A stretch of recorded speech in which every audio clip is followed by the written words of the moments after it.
क्या आपको घूमने की कोई अनुभूति होती है और आपको लगता है कि आपका सारा परिवेश घूम रहा है? क्या आपको चलते समय या अपनी मुद्रा बदलते समय उल्टी और अस्थिरता महसूस होती है? तो फिर ये वीडियो आपके लिए है।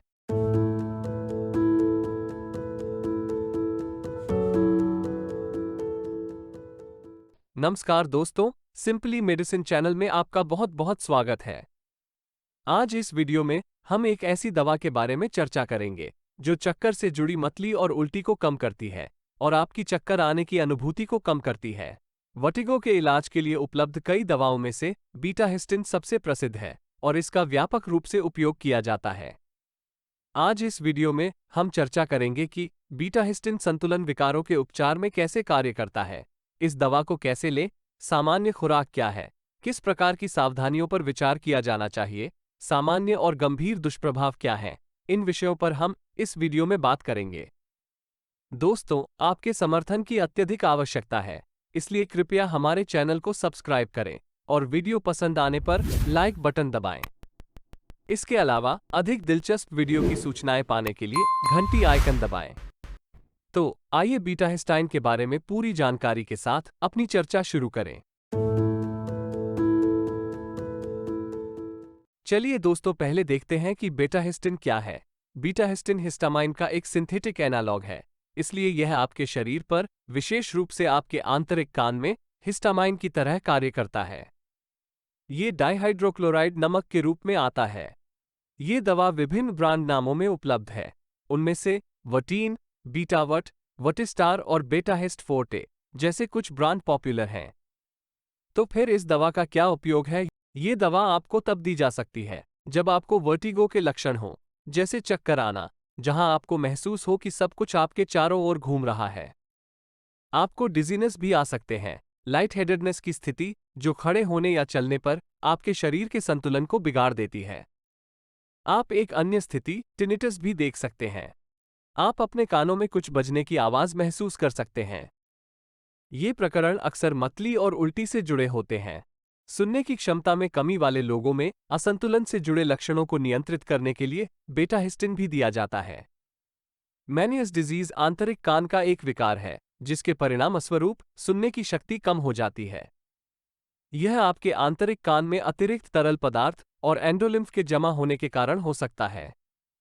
ऐसे लोगों में आमतौर पर वर्टिगो और टिनिटस जैसे वेस्टिबुलर विकार देखे जाते हैं, जिन्हें बीटा हिस्टिन द्वारा नियंत्रित किया जाता है।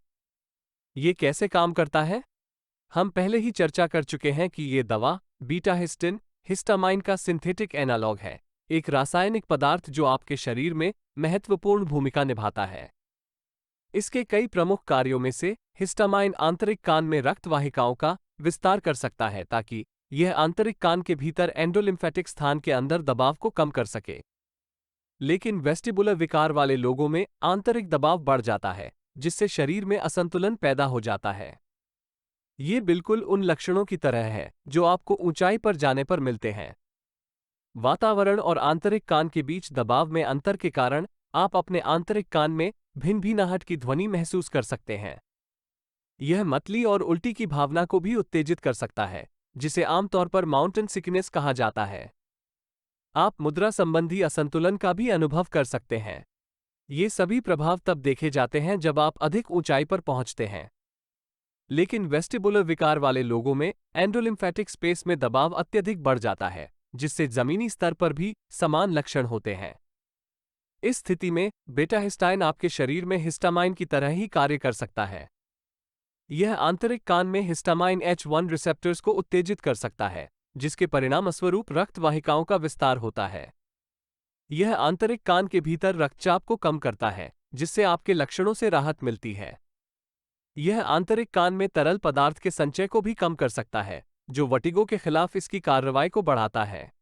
ये दवा कैसे लें? ये दवा 3 स्ट्रेंथ में टैबलेट के रूप में उपलब्ध है, 8 मिलीग्राम, 16 मिलीग्राम और 24 मिलीग्राम। आपका डॉक्टर आपकी स्थितियों के आधार पर एक विशिष्ट खुराक लिख सकता है। आमतौर पर वर्टिगो के लक्षणों का इलाज करने के लिए इसे प्रतिदिन 3 बार 16 मिलीग्राम की प्रारंभिक खुराक दी जाती है। याद रखें कि आपको खुराक को भ्रमित नहीं करना चाहिए या शक्तियों को मिश्रित नहीं करना चाहिए। यदि आप बीटा हिस्टिन 16 मिलीग्राम प्रतिदिन 3 बार ले रहे हैं तो आपको कुल 48 मिलीग्राम की दैनिक खुराक दी जाती है। कुछ मामलों में एक ही खुराक अलग अलग तरीके से दी जा सकती है। इसे 24 मिलीग्राम की गोलियों के रूप में दिन में 2 बार दिया जा सकता है। इस मामले में कुल खुराक प्रतिदिन 48 मिलीग्राम है। इस दवा को भोजन के बाद लेना बेहतर है। यह इस दवा से उत्पन्न होने वाली गैस्ट्रिक परेशानी को कम कर सकता है। रखरखाव खुराक परिवर्तनशील है, प्रतिदिन 24 से 48 मिलीग्राम तक दी जाती है। मान लीजिए कि आपको प्रतिदिन 24 मिलीग्राम बीटा हिस्टिन की खुराक निर्धारित की गई थी, फिर इसे 8 मिलीग्राम की गोलियों के रूप में दिन में 3 बार दिया जा सकता है। कम खुराक से शुरुआत करना हमेशा बेहतर होता है, लेकिन लक्षणों की गंभीरता के अनुसार खुराक को प्रतिदिन 48 मिलीग्राम बीटा हिस्टिन तक बढ़ाया जा सकता है। आमतौर पर आप उपचार के कुछ हफ्तों के बाद लक्षणों से राहत पा सकते हैं और इसकी पुनरावृत्ति को कम करने के लिए इसे 1 महीने के लिए निर्धारित किया जा सकता है। आइए अब इस दवा के प्रतिकूल प्रभावों पर चर्चा शुरू करें। बीटा हिस्टिन के महत्वपूर्ण दुष्प्रभावों में मुख्य रूप से सिरदर्द शामिल है, क्योंकि ये दवा आपके कपाल रक्त वाहिकाओं के फैलाव का कारण बनती है। आप गैस्ट्रोइंटेस्टाइनल दुष्प्रभाव भी देख सकते हैं, जैसे अपच, पेट दर्द और पेट में परिपूर्णता की भावना। इससे कभी कभी सांस लेने में कुछ कठिनाई भी हो सकती है। आप त्वचा पर कुछ प्रतिक्रियाएं देख सकते हैं, जैसे खुजली और त्वचा पर चकत्ते। चूंकि बीटा हिस्टिन एक हिस्टामाइन एनालॉग है, यह एलर्जी की प्रतिक्रिया को बढ़ा सकता है। इसलिए इस बीटा हिस्टिन से खुजली और त्वचा पर चकत्ते देखे जा सकते हैं। शायद ही कुछ लोगों में बीटा हिस्टिन एंजियोएडेमा जैसी हाइपरसेंसिटिव रिएक्शंस उत्पन्न कर सकता है, जिसके परिणामस्वरूप होंठ, जीभ और ग्रसनी में सूजन हो सकती है। इससे त्वचा की स्थिति पिती भी हो सकती है, जिसके परिणामस्वरूप त्वचा पर चकत्ते पड़ जाते हैं।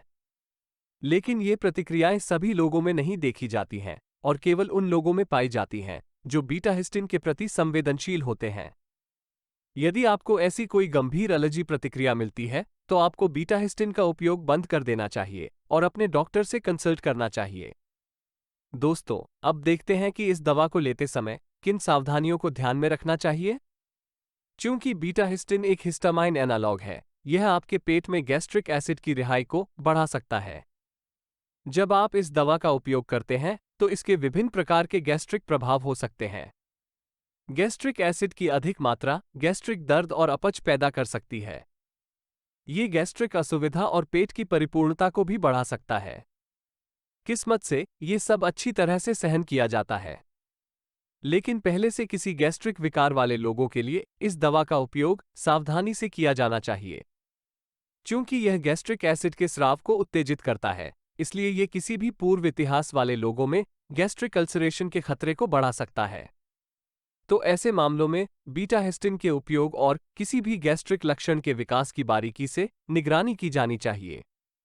इसी तरह ये दवा फेफड़ों को भी प्रभावित कर सकती है और ब्रोंकोस्पज्म पैदा कर सकती है। इसलिए एस्मा के रोगियों को ये दवा सावधानी से देनी चाहिए। बीटा हिस्टिन के साथ एंटीहिस्टामाइन का उपयोग इसके प्रभाव को कम कर सकता है, क्योंकि वे इसके कार्यों का विरोध कर सकते हैं। एक अन्य महत्वपूर्ण सावधानी फियोक्रोमोसाइटोमा और मायोकार्डियल इंफाक्शन वाले रोगियों के लिए है। यह एड्रीनल ट्यूमर की एक स्थिति है। ऐसे रोगियों में बीटा हिस्टिन एड्रीनल ट्यूमर पर कार्य कर सकता है और कैटेकोलामाइन के स्राव को बढ़ा सकता है, जो ब्लड प्रेशर को बढ़ाता है, जिसके परिणामस्वरूप रोगियों में हाई ब्लड प्रेशर होता है। इसलिए जब ये बीटा हिस्टिन फियोक्रोमोसाइटोमा के रोगियों को दिया जाता है, तो हाई ब्लड प्रेशर का संकट बढ़ सकता है। इसीलिए ये दवा इन रोगियों में वर्जित है। दोस्तों, ये है वर्टिगो और मैनियस डिजीज के लिए उपयोग की जाने वाली बीटा हिस्टिन की पूरी जानकारी। इस वीडियो को देखने के लिए धन्यवाद। यदि आपको यह वीडियो पसंद आया और यह जानकारी उपयोगी लगी, तो कृपया लाइक बटन दबाएं और इस वीडियो को अपने दोस्तों के साथ शेयर करें। कृपया इस चैनल को सब्सक्राइब करना न भूलें। अपने अगले वीडियो में हम एक और महत्वपूर्ण दवा पर चर्चा करेंगे। तब तक अपना ख्याल रखें, स्वस्थ रहें और सुरक्षित रहें। धन्यवाद।